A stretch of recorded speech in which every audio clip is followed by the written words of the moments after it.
अस्सलामुअलैकुम students. Last lecture में आपने पढ़ा pressure is equal to 2n/3v into kinetic energy.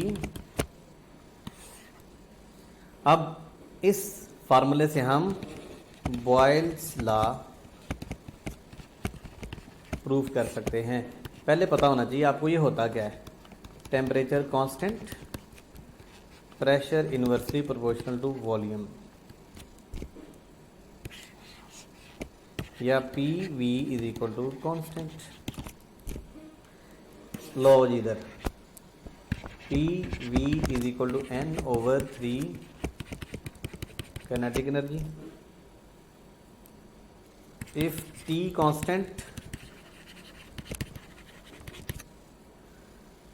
Kinetic energy भी कांस्टेंट आ जाएगी,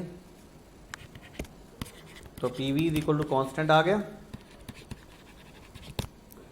ग्राफ्स आपको पता होने चाहिए इनके दरमियान।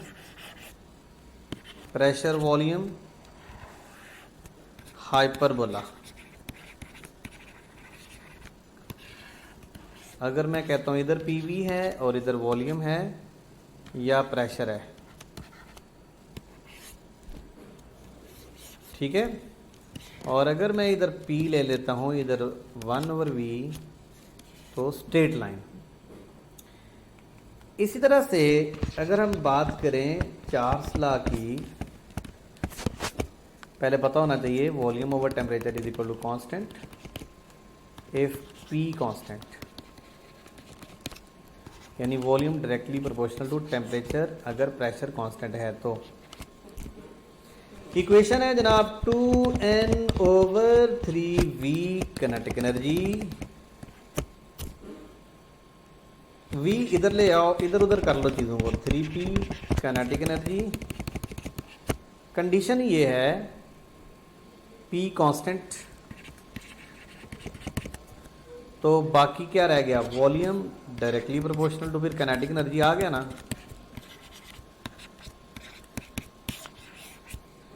सो बॉयल्स लॉ, चार्ल्स लॉ। तो चार्ल्स लॉ मैंने आपको पढ़ा दिया। एक्चुअली मैंने चार्ल्स लॉ आपको बताना था। तो चार्ल्स लॉ है volume directly proportional to temperature, ठीक है। तो चार्ल्स लॉ का जो ग्राफ बनेगा वॉल्यूम और टेम्परेचर के दरमियान ये होगा। और अगर मैं कह दूं 1/v टेम्परेचर, तो हाइपरबोला, ठीक है। और अगर मैं कह देता हूं इधर वॉल्यूम है और इधर 1/t है, तो ये भी हाइपरबोला, ठीक है। और टेम्परेचर इन केल्विन, याद रखिएगा टेम्परेचर इन केल्विन लेना है आपने। एक और चीज़ है वो है इंटरप्रेट करें टेम्परेचर को। यहां पर वो दो इक्वेशंस हैं।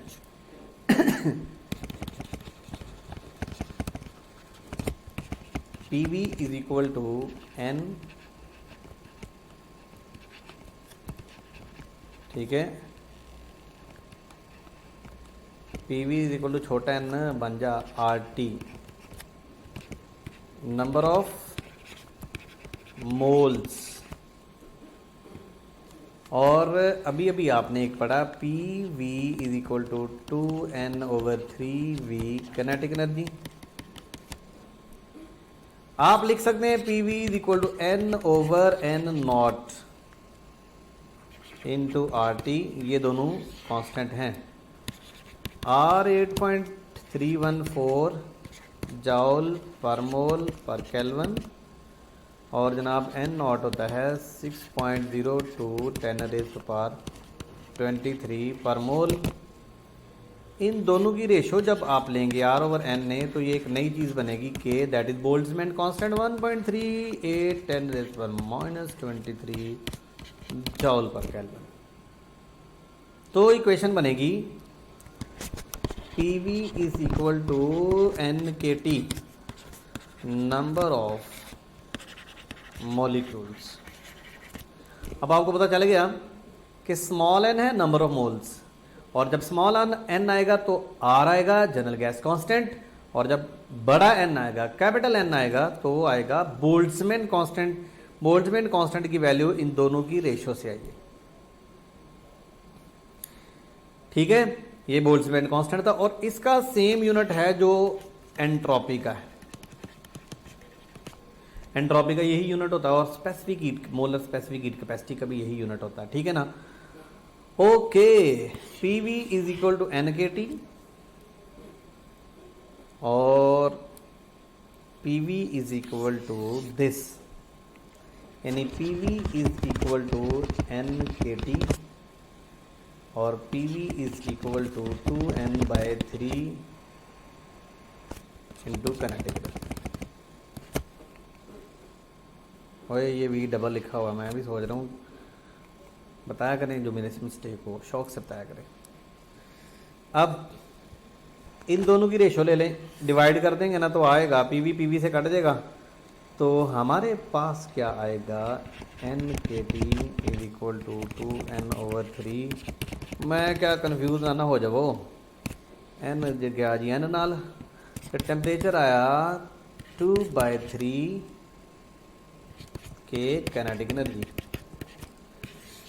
Constant T directly proportional to kinetic energy. So temperature only depends on kinetic energy. Temperature सिर्फ काइनेटिक एनर्जी पे डिपेंड करता है, प्रेशर पे, वॉल्यूम पे एटसेट्रा आपने कहना नहीं, ठीक है। टेम्परेचर काइनेटिक एनर्जी पे डिपेंड करता है और टेम्परेचर का फार्मूला 2/3 के काइनेटिक एनर्जी। इससे ज़रा देखना, तो याद कुछ नहीं करना, काइनेटिक एनर्जी को एक साइड पे करो, साइड पे करना तो आपको आता ही है ना, 3/2 के टी ट्रांसलेशनल काइनेटिक एनर्जी है। सो काइनेटिक एनर्जी है 1.5 के टी, 1.5 के टी। काइनेटिक एनर्जी भी डिपेंड करती है टेम्परेचर पे, प्रेशर डिपेंड करता है काइनेटिक एनर्जी पे और ये डिपेंड करती है टेम्परेचर पे।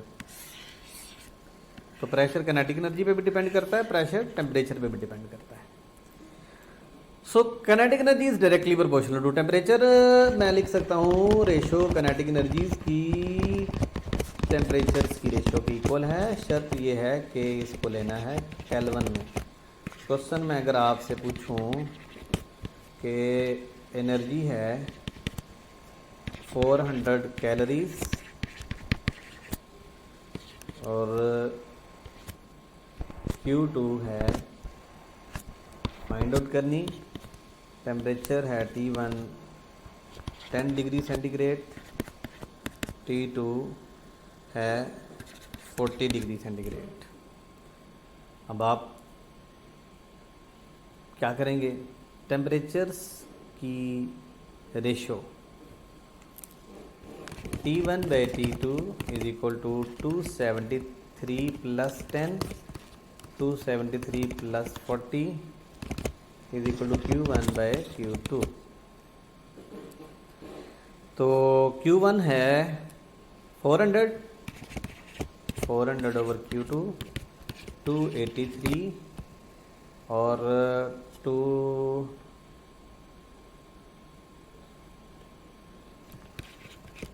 I think so.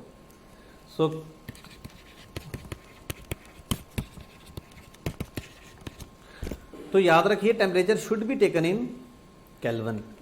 अब ज़रा आगे बढ़िए, फार्मूले बड़े इंपॉर्टेंट हैं। काइनेटिक एनर्जी है जनाब 3/2 के टी। इससे और कुछ बनाऊं, चलें आंखें बंद करें ज़रा, फिर खोलें तो आप देखेंगे कुछ। VRMS इज इक्वल टू 3 के टी ओवर छोटा m बड़ा M ओवर n में। तो VRMS का ये फार्मूला बन गया।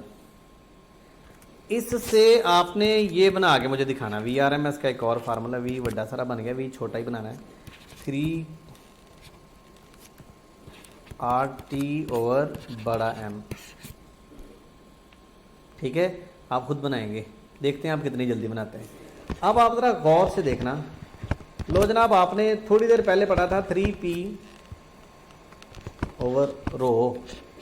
बेटे इतने फार्मूले देख के रोना नहीं, डेंसिटी, मैं डेंसिटी कहता हूँ, ये ना हो गया आप कहें सर हम बड़े ताबेदार स्टूडेंट्स हैं, आप कहते हैं रो तो मैं रोना शुरू कर देता हूँ, मतलब कर देती हूँ, ठीक है।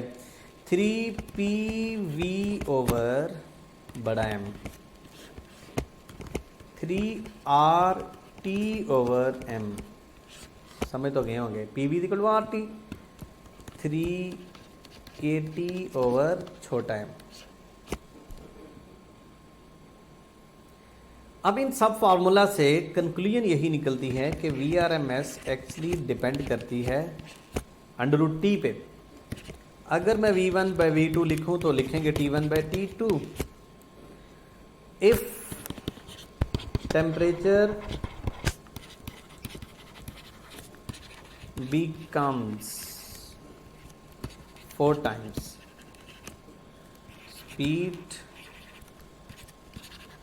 becomes double. यार ये पढ़ लेना, becomes लिखा है, ठीक है। टेम्परेचर अगर 4 टाइम, क्योंकि रूट है ना, रूट के साथ रिलेशन है। चले मैं आपसे एक सवाल पूछता हूँ, if V1 is equal to 300 metre per second, T1 is equal to 10 degree centigrade, V2 है जनाब डबल कर दी 600 मीटर पर सेकेंड। ये किसकी है भला? Velocity of molecule. याद रखना ये जो फार्मूले मैंने दिए हैं ना, ये किसके हैं भला? Velocity of molecule. ये सारे फॉर्मूले मॉलिक्यूल की अपनी वेलोसिटी के हैं। ये दो अलग अलग बातें हैं। एक मीडियम है गैस, मैं बोल रहा हूं मेरी आवाज आप तक आ रही है, ये साउंड की स्पीड है गैस में से, ये फार्मूले नहीं है। ये गैस के मॉलिक्यूल की अपनी स्पीड के फार्मूले हैं, ना कि किसी वेव की। जो वेव किसी मीडियम के अंदर से जा रही है, ये उसके फार्मूले नहीं है, उसके फार्मूला और होगा। तो मैंने कहा था अगर वेलोसिटी टेम्परेचर बिकम्स 4 टाइम्स, अगर आप वेलोसिटी को डबल करेंगे, करना चाहते हैं, जैसे यहाँ वेलोसिटी डबल हो गई, टेम्परेचर को 4 टाइम करना है। कौन कौन से ऐसे लेजेंड्स हैं जिनका आंसर 40 आया? हाथ खड़ा करें और शर्म भी करें, क्योंकि मैंने आपको बताया temperature should be taken in kelvin. First convert it into kelvin. 283 तो 73 plus 10, then multiply by 4, 4 3 12, 4 8 32 plus 1 33, 4 2 8 plus 3 11। अगर ऑप्शंस में हो 11 32 डिग्री, तो आंखें खोल के आंसर देना है, ये ना जज्बाती हो गए फटाफट। देखो साथ क्या लिखा हुआ है? डिग्री 11, अच्छा -273, 12 जो 3 कटे बाकी 9,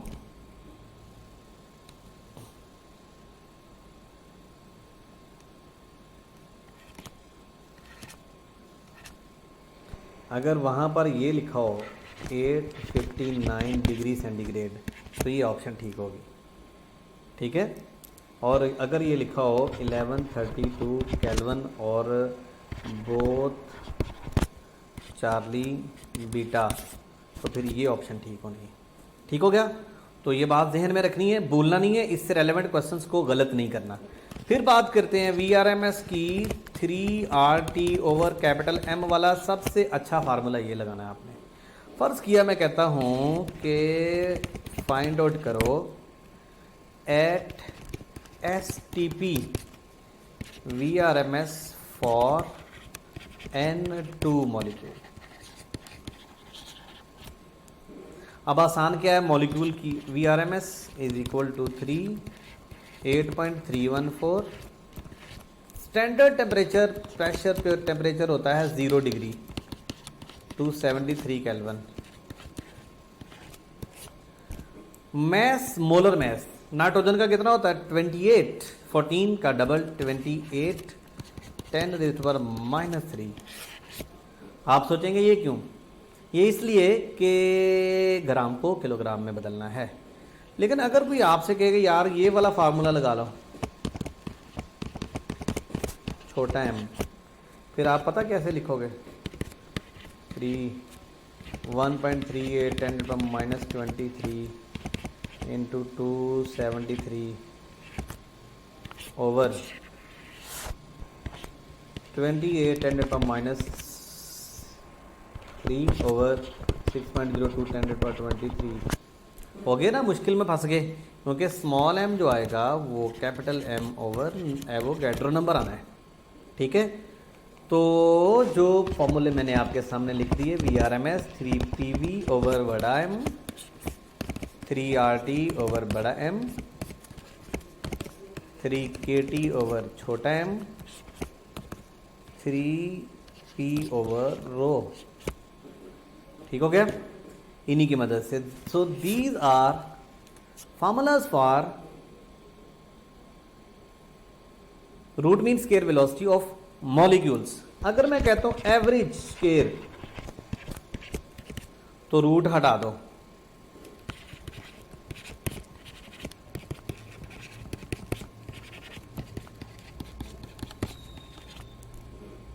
ठीक है, रूट नहीं लेना। अब अक्सर सवाल में रूट मीन नहीं पूछा होता, मीन स्केयर होता है, बच्चे जबरदस्ती रूट ले लेते हैं, जहन चल रहा होता है ना रूट पे, रूट ले लेते हैं। मैं तो अभी नहीं सवाल देने लगा, मैं आगे सवाल पूछूंगा आपसे। तो अगर गौर से पढ़ना है, यही तो बात होती है कॉन्सेंट्रेट करने की, कि आपने पढ़ना है कि रूट मीन पूछी है या मीन स्केयर पूछी है। मीन स्केयर में रूट नहीं लेना, और अगर रूट मीन स्केयर पूछी जाए तो रूट लेना है, और जस्ट मीन पूछी जाए तो ना स्केयर लेना है ना रूट लेना है। ठीक हो गया। इससे अगली बातें इंशाल्लाह अगले लेक्चर में होंगी। अल्लाह हाफिज़।